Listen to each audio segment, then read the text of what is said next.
Welcome back to Harbour Unboxed. It is time for the February Q&A. Caught up with Tim, got him here. He'll do a lot of good answering, I reckon. He's good for that usually. Yeah, we'll see.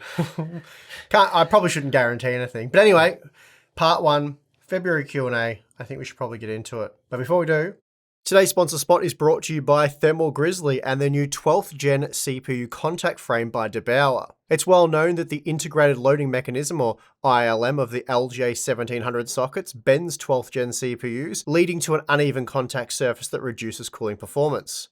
Solving this issue, the contact frame replaces the ILM, allowing for a much more even contact with the CPU's IHS and the base of your cooler, which in turn reduces operating temperatures. Installation's quick and easy, and thanks to the use of anodized aluminium, the contact frame is non-conductive. And then, for those of you who wish to further maximize contact, Thermal Grizzly now offers an optional lapping tool, so for more information, please check the link in the video description. Okay, how are DDR5 buyers supposed to choose between kits when the advertised primary timings impact performance less than how the motherboard configures TWR and TRFC, for example? How do we know that a particular kit will be configured well by the motherboard? Well, there's no real way of knowing. Obviously, for compatibility, I suppose this would hint towards performance, is the QVL list. So if the memory kit is listed as being supported, that's at least a good start. But as for how performance overall will be, without having had someone actually test it, like what we've done recently with our entry-level X670 testing and B650 testing, there's no way to know for sure. Ultimately, you're not necessarily getting robbed because you can just copy in timings from, say, a Gigabyte board to an MSI board, and you'll get the same level of performance and stability should be the same. Also, if you use Buildzoid's timings, which we've listed on the channel, you can go to his channel and get those timings from actually hardcore overclocking. Then you will get our tuned performance on, well, any board with the appropriate kit. So we have seen some DDR5, say 6000 CL30 kits, the G-Skill one, quite heavily outperforming the Corsair one on a Gigabyte motherboard. And that's just because Gigabyte has tuned up the secondary timings for the G-Skill kit opposed to the Corsair kit. So yeah, different sub-timings there, giving quite different performance. But yeah, I haven't really got an answer for you on how to go about that other than see the testing or be willing to manually tune those timings yourself. Intel's recent price drop on the A750 seems like a move in the right direction for consumers in response to a lack of demand. Do you have any thoughts on possible market conditions or events that would cause all three manufacturers to lower prices further than restrict supply as they have been? Not actually sure that they are doing that necessarily, but anyway, probably don't need to get into that one. But yeah, the A750, pretty good. I actually have a video prepared. I'm going away, so it's all a bit weird how this is going to be formatted on the channel. Yep. But I have retested the A770 and A750, and yeah, at $250 US, A750, pretty good deal. Yep. Better value in terms of cost per frame than the Radeon RX 6650 XT. That's pretty good. So yeah, that's definitely a step in the right direction, and it will hopefully help Intel to sell more Arc GPUs. Yeah, I think with this supply and demand sort of thing, there's been a bit of discussion of companies restricting supply. Don't really know whether that's the right sort of word to use. Generally, I would say it's more companies are trying to match demand with supply. So when demand is lower, supply typically gets lower as well, because there's no point supplying a whole bunch of cards that are just not going to sell. So for example, Nvidia probably at the moment wouldn't be wanting to supply too many RTX 4080s because there's a lot of them still to be sold. Yeah, so limiting supply maybe is a better word than restricting, because restricting sounds like they're artificially limiting it, where they're just... So yeah, restricting to me, sounds more like they know demand's high, but they're keeping supply low so that they can maintain high prices. Yeah, whereas really the current market isn't so much that. I think, when it comes to will all three companies lower prices and, will they try and do something there?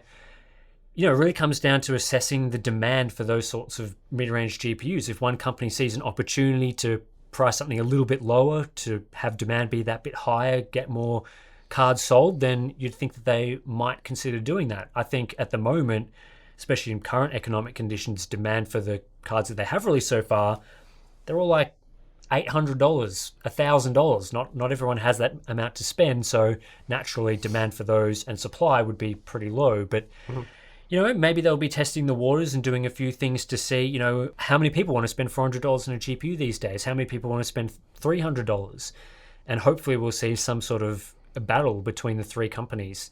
I certainly think, a $300 GPU is probably something that Intel can be targeting with a future generation. And, hopefully they can move up the chart as time goes on. And certainly AMD and NVIDIA will still be there to compete. So, yeah, that's really what it comes down to. In these sorts of conditions, it's just supply and demand, and hope that people have the demand for those sorts of products. But I can't blame people for not wanting to buy the cards that are out on the market at the moment. There's nothing super exciting at the moment. No, they're doing themselves a favor by not buying them. Yeah, pretty much. If people are leaving those cards on the shelves, then it's a good thing. Companies will learn a lesson, hopefully, and respond next time. Mm-hmm. Alrighty, I'm looking into the Radeon RX 7900 XTX.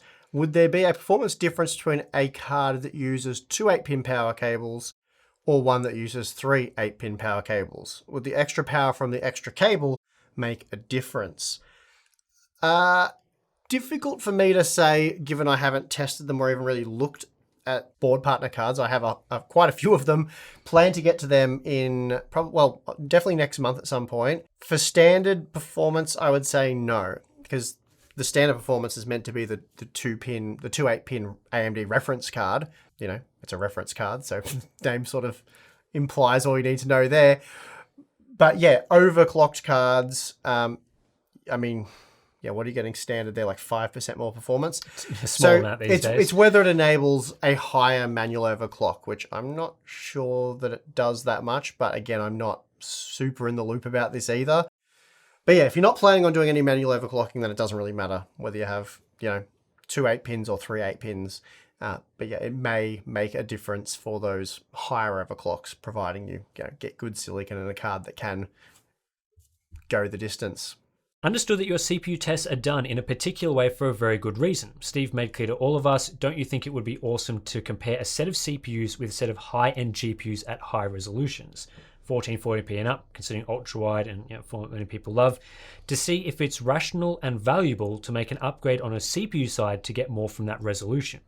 For example, could be, if I have a 4090 and a 12700K for gaming, would it be a valuable choice to get a 13700K if I want to play games at 1440p, 3840 by 1600 or 4K, and to see an evident uplift? So that's the question. In that example, that's a very small upgrade.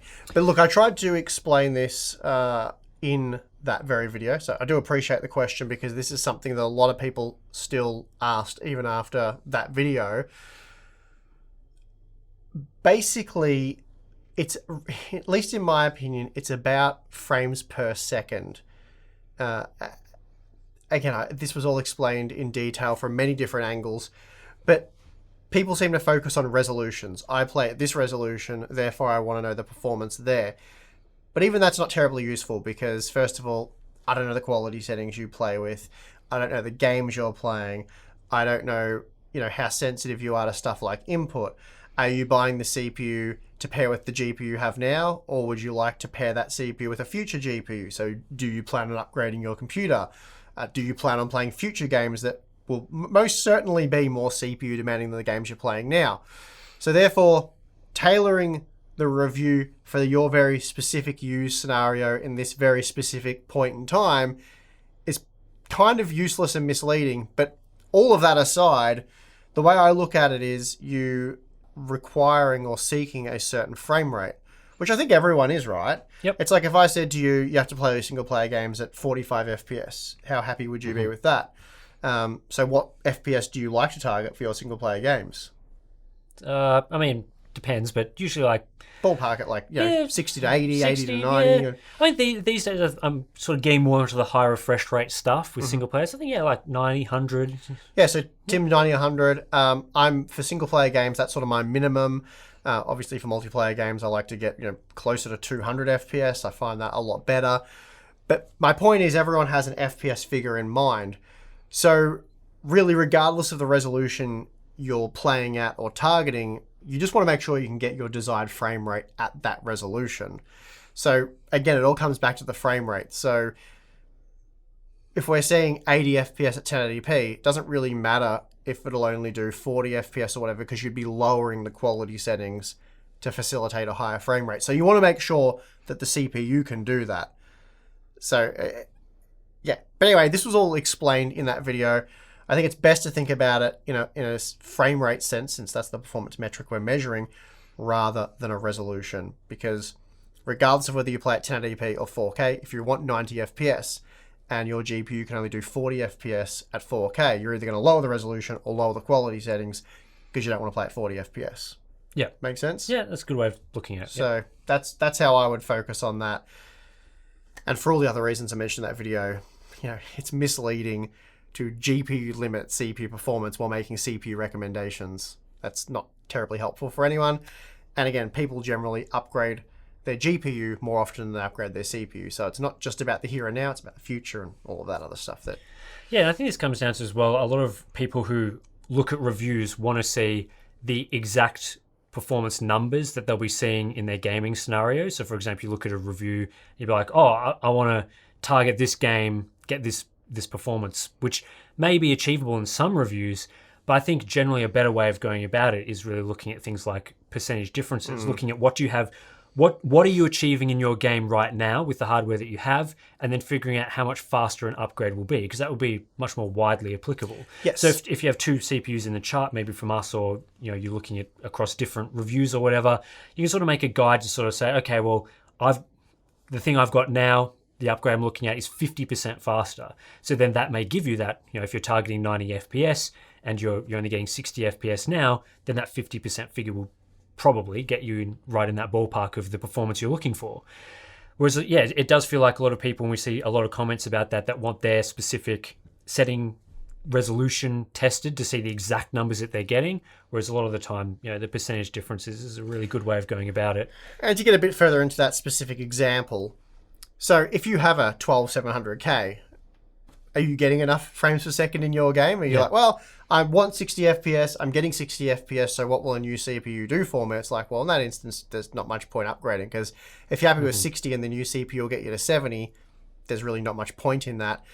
So it's worth keeping that in mind as well. And if you want to know whether your CPU or GPU limited, you can look at stuff like install MSI Afterburner or Hardware Info with Riva Tuner, put the CPU usage and the GPU usage up on screen. That'll give you a rough, it's probably more accurate on the GPU side, but it'll let you know pretty quickly, are you fully utilizing your GPU or, are you CPU limited, and therefore a faster CPU will give you more FPS. Yep. There's even built-in tools to things like the NVIDIA GeForce Experience these days, and the same with the they can provide those metrics for you. But so you can certainly work out where you're limited in your system by looking at those statistics, and it's really about the frame rate you're targeting. Do you actually need more performance? So anyway. I know this has been asked before, but this is a relatively separate question. I know more cores is not equal to more gaming performance, but I've seen sometimes an 8-core, 12-core Zen 2 or Zen 3 part perform much better than a 6-core 3600 or 5600 when using ray tracing.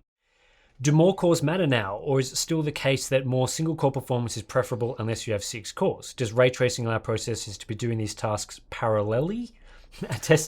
Testing for this might be helpful. So, what's your thoughts?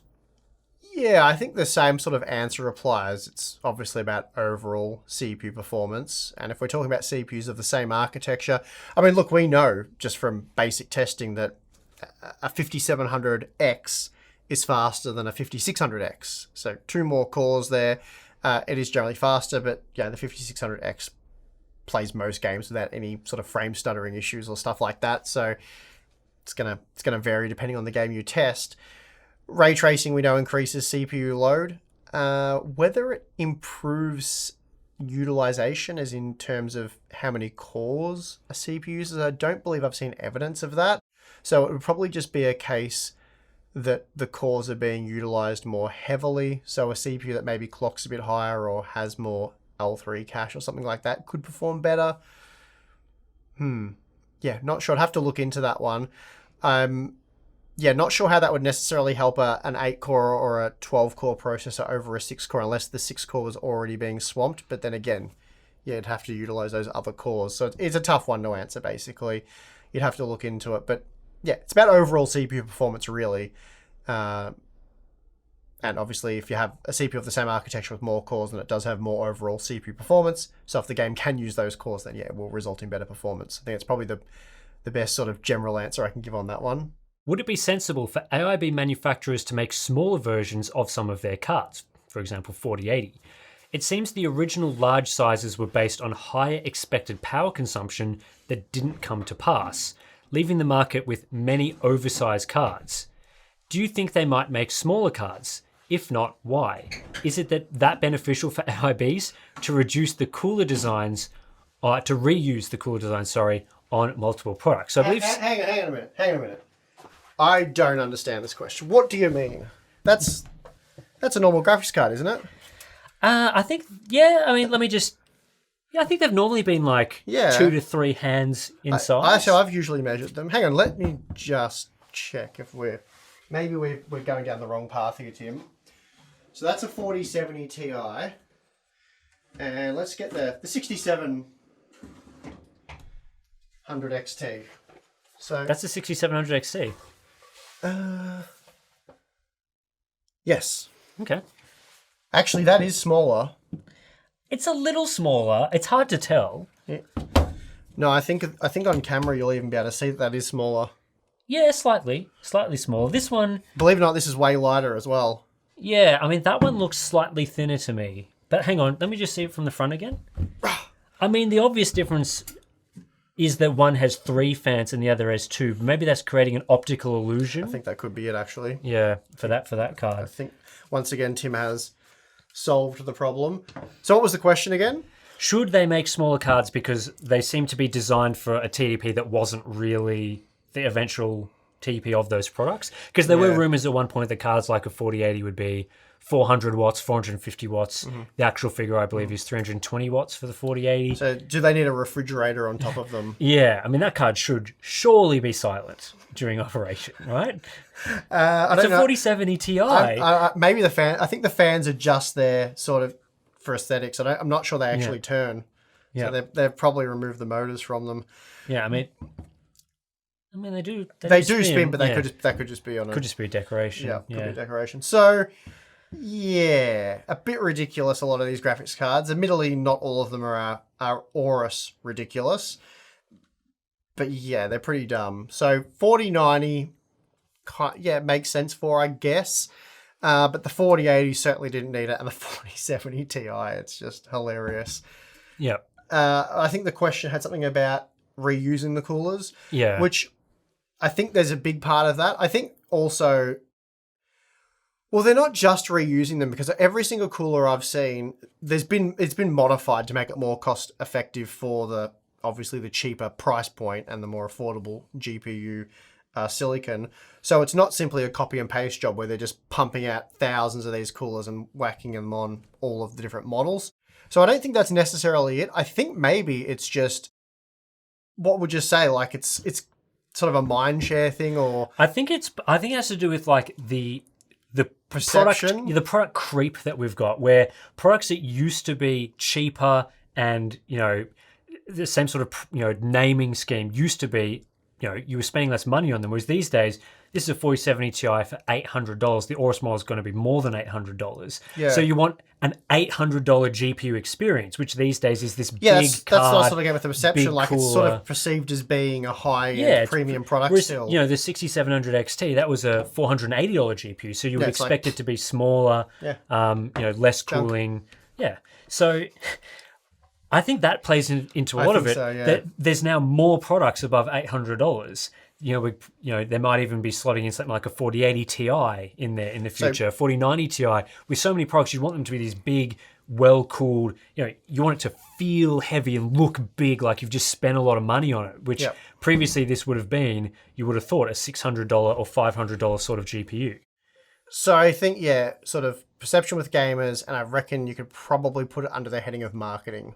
Marketing, yeah, for sure. Okay. Because as well, if they put a bigger cooler on it, that may cost an extra $10, $20, but then they might, instead of making an $800 MSRP card, it's now $900 or $1,000, and suddenly the margins are a lot larger on that sort of product. So there's a whole bunch of things to play there, but I certainly don't think it's for the performance sort of side of things. That is not No, really for most necessary. of these GPUs, it's certainly well and truly overkill, completely unnecessary, and borderline a bit silly. Yeah, that wouldn't even fit in my gaming case. For my current gaming PC, No, it wouldn't fit in a lot of cases. Yeah.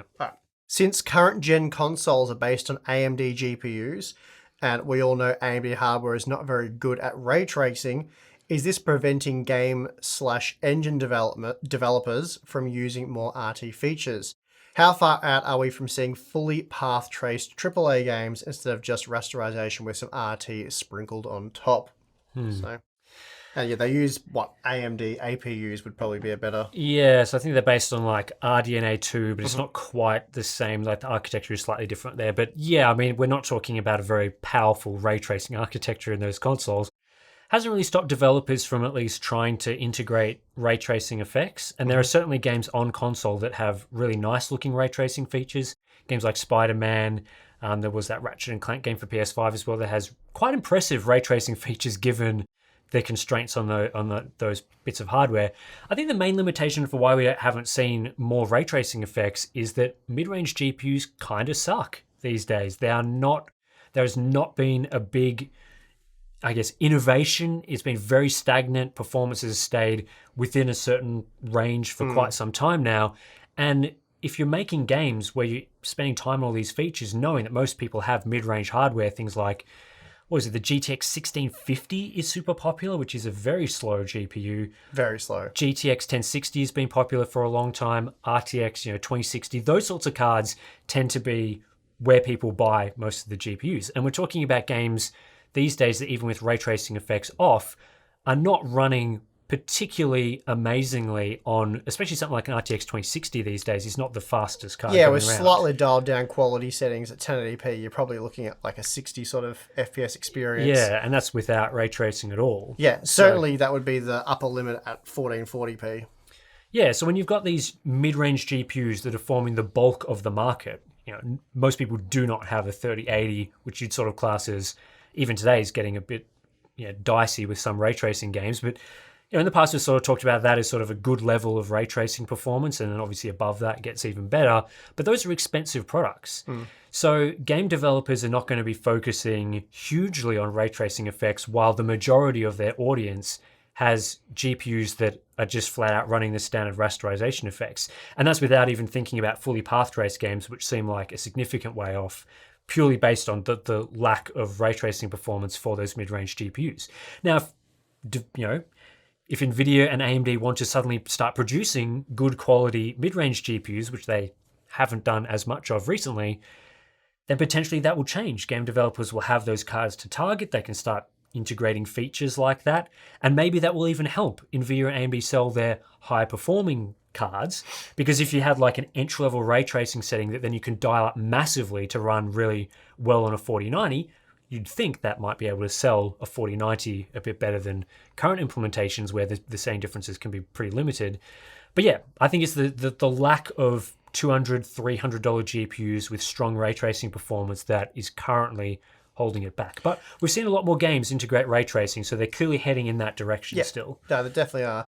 We've already spoke of CPU performance and the demands on the CPU and ray tracing. So again, you've spoke of not everyone having an RTX 3080 or better. Well, not everyone has a whatever it is, 8-core, like a 5800X, let's say, or a 12700K that would probably be required to facilitate that amount of ray traced effects. So it's just, it's a hardware demand thing as well. Yeah, it's a very intensive effect on all areas. And I think we knew that this was going to happen back when we talked about, the Turing generation, about, a lot of the time those cards were sort of sold on their ray tracing capabilities, but we were fairly confident that products like an RTX 2060 would really not be suitable for the ray tracing generation of games. I think we're entering the ray tracing generation of games now, and we are seeing that those products are not really up to scratch. Yeah. And it was always going to be the sort of 5-10 year process to get the affordable mainstream GPUs to the level where they can support ray tracing. And maybe with the 40 series generation, we'll see more of that. I'm not holding my breath for that by any means, considering what they've launched so far. But yeah, it's just a process with these features. It's just a process. It'll take time, but clearly ray tracing and things like fully path trace games is the future. It's just a matter of when. All right, Tim, one here I just want to quickly touch on. Are you able to come up with measurements for GPU coil whine besides just decibels? Be interesting to measure a high-pitched squeal like that in decibels. I can't say I've done too much of it. The problem with, at least that I've found with coil whine, because obviously we review a lot of GPUs, and some reviewers, I think that was maybe the Aorus Master or something like that, RTX 4090. Some reviewers complained about coil whine, others didn't. People asked me, why didn't I report coil whine, or how much coil whine did I experience? I think with coil whine, it's not necessarily something that affects all products, or it could be that it depends on the power supply, the quality of the power that's being fed into the local area, stuff like that. Because I've set a friend up with a computer before he played Apex Legends, took his computer home, and he rang me up and said, the coil whine is horrific. It is so loud. Like, wow, that sucks. Bring it over here. Brought it to my place. No coil whine. He played it for an hour. Nothing. But he lived in an old estate. I don't know exactly. I haven't looked into this, all the technical reasons, and done appropriate levels of testing. But I've certainly come across many circumstances where people have had coil whine with certain setups and then not other setups, or buy two graphics cards from the same brand, set them up in the same environment, and one has massive coil whine, the other one has none.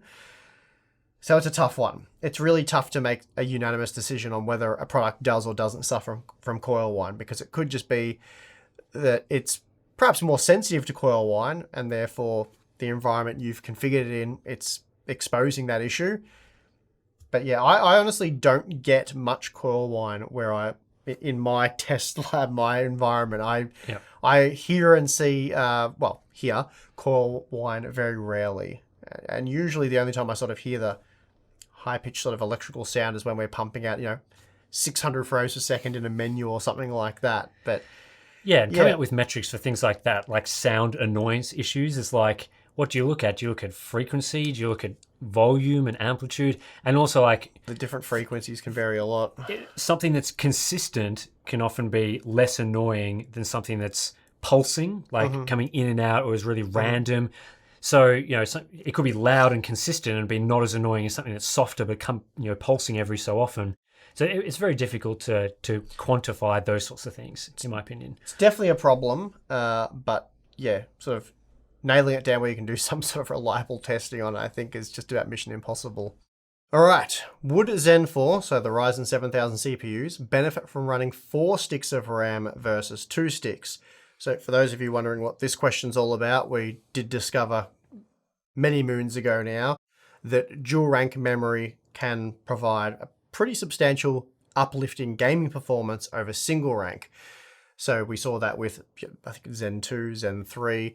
And so now basically this person's asking, will this be the case with Zen 4, which is using DDR5 memory? And in short, the answer is no, because DDR5 to begin with has twice as many ranks as DDR4. So going beyond that, you sort of get to a point of diminishing returns. And we've also done which probably this question was asked before that video went live, but I did a Zen 4 memory scaling video where we showed, I think it was DDR5 6000 CL28, a G-Skill kit. G-Skill were kind enough to send out the 32GB and 64GB versions, both dual stick, but the higher density 64GB kit is dual rank, whereas the 32GB kit is single rank. I obviously benchmarked both of those with the same frequency and timings, and found for the most part there was no performance uplift. But there were some examples where dual rank did improve performance by a small amount. Nothing crazy, certainly not to the degree that we see with DDR4 memory. And basically, to give some further examples, typically DDR4 has 16 banks in total. Again, this is density dependent, but typically you'll get 16 banks in total, 4 bank groups, and that is a single rank configuration.